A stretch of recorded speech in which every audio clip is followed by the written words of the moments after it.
एक बार भगवान बुद्ध श्रावस्ती के जेतवनराम में ठहरे हुए थे। वहां एक गृहस्थ का प्रिय पुत्र मर गया। पिता उसके शोक में इतना दुखी हुआ कि उसने खाना पीना और कारोबार की देखभाल करना छोड़ दिया। वह रोज शमशान भूमि में जाता और जोर जोर से विलाप करते हुए कहता था, पुत्र तुम कहाँ हो, पुत्र तुम कहाँ हो। शोक में डूबा पिता भगवान बुद्ध के पास आया और अभिवादन कर एक ओर बैठ गया। वह बेसुध होकर बैठा था। उसकी वहां किसी भी चीज में रुचि नहीं थी। वह ये भी नहीं बता पा रहा था कि वह क्यों आया था। उसकी ऐसी दशा देखकर तथागत ने कहा, तुम्हारा चित्त अभी स्थिर नहीं है, तुम्हें अपने आप का भी भान नहीं हो पा रहा है। भगवान, मेरा चित्त स्थिर कैसे हो सकता है जब मेरा प्रिय इकलौता पुत्र ही बिछुड़ गया। हाँ गृहपति, हमारे प्रियजन शोक, विलाप, पीड़ा, दुख और अनुताप ही लाते हैं। गृहस्थ को गुस्सा आ गया। बोला, आपकी ऐसी बात भला कौन स्वीकार कर सकता है। हमारे प्रियजन तो हमारे लिए आनंद और खुशी का कारण होते हैं। ये कहता हुआ गृहपति तथागत के विचार को अस्वीकार कर चला गया। पास ही कुछ जुआरी बैठे हुए जुआ खेल रहे थे। गृहपति उनके पास पहुंचा और उन्हें पूरी बात बताई कि वह किस लिए तथागत के पास गया, कैसे तथागत ने उसका स्वागत किया, तथागत ने उसे क्या कहा और फिर कैसे वह उठकर चला आया। जुआरी बोले, तुम्हारा कहना बिल्कुल सही है। हमारे प्रियजन तो हमारे लिए आनंद और सुख का कारण होते हैं। गृहपति को लगा कि जुआरी उसकी तरफ हो गए हैं। धीरे धीरे यह बात फैलती गई और राजा प्रसेनजित के निवास तक पहुंच गई। रानी मल्लिका तथागत की श्रद्धावान उपासिका थी, लेकिन तब तक प्रसेनजित की तथागत के प्रति श्रद्धा नहीं थी। राजा ने रानी को कहा कि तुम्हारे श्रमण गौतम ने ऐसा कहा कि सभी प्रिय परिजन शोक, संताप, पीड़ा, दुख और अनुताप का कारण होते ही हैं। स्वामी, तथागत ने ऐसा कहा है तो सही ही कहा है। रानी ने कहा, मल्लिका, जैसे कोई शिष्य अपने गुरु की हर बात को जी ऐसा ही है कहकर स्वीकार कर लेता है, उसी प्रकार तू भी जो कुछ श्रमण गौतम कहते हैं उससे यदि तथागत ने कहा है तो ठीक ही कहा है कहकर स्वीकार कर लेती हो। जाओ, श्रमण गौतम के प्रति तुम्हारी यह अंधश्रद्धा मुझे पसंद नहीं। तब मल्लिका ने नलीधान ब्राह्मण को बुलाया और कहा, भगवान बुद्ध के पास जाओ, मेरी ओर से उनके चरणों में सिर रखकर नमस्कार करना। उनके कुशल समाचार जानने के बाद पूछना कि क्या जो कुछ भगवान बुद्ध के बारे में कहा जा रहा है कि उन्होंने कहा है वह उन्होंने वैसा ही कहा है, और तथागत तुम्हें जो कुछ भी बताएंगे मुझे आकर वैसा ही बताना। चाहा कि क्या प्रियजन और शोक के बारे के पहुंचा और जानना में उन्होंने वास्तव में वैसा ही कहा था।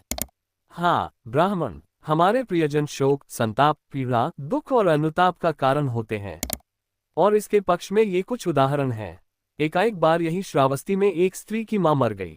बेटी होश गंवाए पागलों की तरह मिलाप करती हुई गली गली, चौराहे और बाजार में पूछती फिरती थी, क्या किसी ने मेरी मां को देखा है, क्या किसी ने मेरी मां को देखा है। एक दूसरा प्रमाण, श्रावस्ती की ही स्त्री पटाचारा के पिता की मृत्यु हो गई। कुछ ही समय में एक एक कर उसका भाई, बहन, बेटा, बेटी और पति की भी मौत हो गई। वह होश हवास गंवाए पागल सी हुई विलाप करते हुए गली गली और चौराहे चौराहे पर पूछती फिरती थी, क्या किसी ने मेरे प्रियजनों को देखा है। एक तीसरा उदाहरण भी श्रावस्ती का ही है। उस व्यक्ति के माता पिता, भाई बहन, बेटा बेटी और स्त्री मर गई। वह भी इसी तरह दुख में विलाप करता हुआ हर जगह रोते चिल्लाते हुए पूछता था, क्या किसी ने मेरे इन परिजनों को देखा है। एक और प्रमाण श्रावस्ती की वह स्त्री है जो अपने मायके गई हुई थी। उसके माता पिता उसे उसके पति से अलग कर किसी दूसरे आदमी से उसका विवाह करना चाहते थे, लेकिन वह अपने पति के साथ ही रहना चाहती थी। उसने अपने पति को ये बात बता दी। पति ने सोचा कि ऐसा हुआ तो वह ये बिछुड़ना सहन नहीं कर पाएगा। उसने पत्नी की हत्या कर दी और स्वयं ने भी आत्महत्या कर ली ताकि दोनों का मरण साथ साथ हो सके। ब्राह्मण नलीधान ने तथागत से प्रवचन में जो कुछ सुना था एक एक शब्द वैसा ही जाकर रानी मल्लिका को बता दिया। तब रानी मल्लिका राजा प्रसेनजित के पास जाकर बोली, स्वामी, क्या आपको अपनी इकलौती पुत्री वजीरा बहुत प्रिय है। राजा ने उत्तर दिया, हाँ प्रिय है। यदि आपकी वजीरा को कुछ हो जाए तो आपको दुख होगा या नहीं। यदि वजीरा को कुछ हो जाए तो इसका मेरे जीवन पर बहुत दुखद प्रभाव पड़ेगा। स्वामी, क्या आपको मैं प्रिय हूँ। हाँ प्रिय है। यदि मुझे कुछ हो जाए तो आपको दुख होगा या नहीं, और यदि आपको कुछ हो जाए तो इसका मेरे जीवन पर बहुत दुखद प्रभाव पड़ेगा। स्वामी, क्या आपको काशी कोसल की जनता प्रिय है। हाँ प्रिय है। यदि उसे कुछ हो जाए तो आपको दुख, अनुताप होगा या नहीं। यदि काशी कोसल की जनता को कुछ हो जाए तो मुझे बहुत दुख होगा। रानी मल्लिका, ये कैसे हो सकता है कि मुझे दुख न हो। तो क्या भगवान ने प्रिय के बिछुड़ने पर दुख होने की इससे अलग कोई बात कही थी। राजा ने पश्चाताप करते हुए उत्तर दिया, मल्लिका नहीं, तथागत ने यही कहा था। एक गर्भवती माँ की तीव्र अभिलाषा। एक बार भगवान बुद्ध भगदेश के सिंसुमार पर्वत पर भीस्कलावन के मृगदाव में ठहरे हुए थे। वहां के राजकुमार बोधि ने पद्म कमल नाम का एक महल बनवाया। उसमें किसी श्रमण ब्राह्मण या किसी अन्य का वास नहीं हुआ था। राजकुमार ने संजिकपुत्र नाम के एक ब्राह्मण को कहा, भगवान बुद्ध के पास जाकर मेरी ओर से उनके चरणों में नमस्कार करना, उनकी कुशलता का समाचार पूछना और उन्हें भिक्षु संघ सहित कल का भोजन का निमंत्रण देना। राजकुमार का संदेश लेकर संजिक भगवान बुद्ध के पास गया। बुद्ध ने भोजन के निमंत्रण को मौन रहकर स्वीकार कर लिया। राजकुमार ने पद्म नाम के नए महल की सीढ़ियों पर सफेद वस्त्र बिछवाया और स्वागत की तैयारियां की। अगले दिन सुबह भगवान बुद्ध भिक्षु के साथ गए। महल के द्वार पर राजकुमार स्वागत के लिए खड़ा था। तथागत को आता देख राजकुमार आगे बढ़ा, अभिवादन किया और तथागत के पीछे पीछे महल की ओर वापस आया। महल की सीढ़ियों पर चढ़ने से पहले के नीचे ही भगवान बुद्ध रुक गए, क्योंकि वहां राजसी कालीन बिछाया हुआ था। राजकुमार ने प्रार्थना की, मेरी भगवान से विनती है कि आपके चरण कमल इन बिछे हुए कालीन पर पड़ने दे, यह मेरे लिए लंबे समय तक बहुत हित और सुख के लिए होगा। लेकिन तथागत मौन रहे। दूसरी बार भी राजकुमार ने विनती की, तब भी तथागत आगे नहीं बढ़े।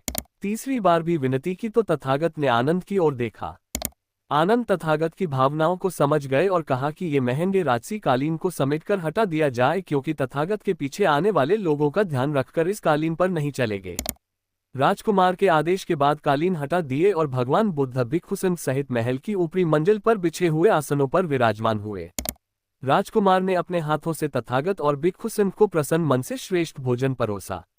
तथागत के भोजन ग्रहण कर लेने के बाद राजकुमार एक नीचा आसन ग्रहण कर एक ओर बैठ गया और बोला, भगवान, मेरे विचार से वास्तविक कल्याण आराम के रास्ते पर चलने से नहीं होता है, बल्कि कष्ट सहने के रास्ते पर चलने से मिलता है।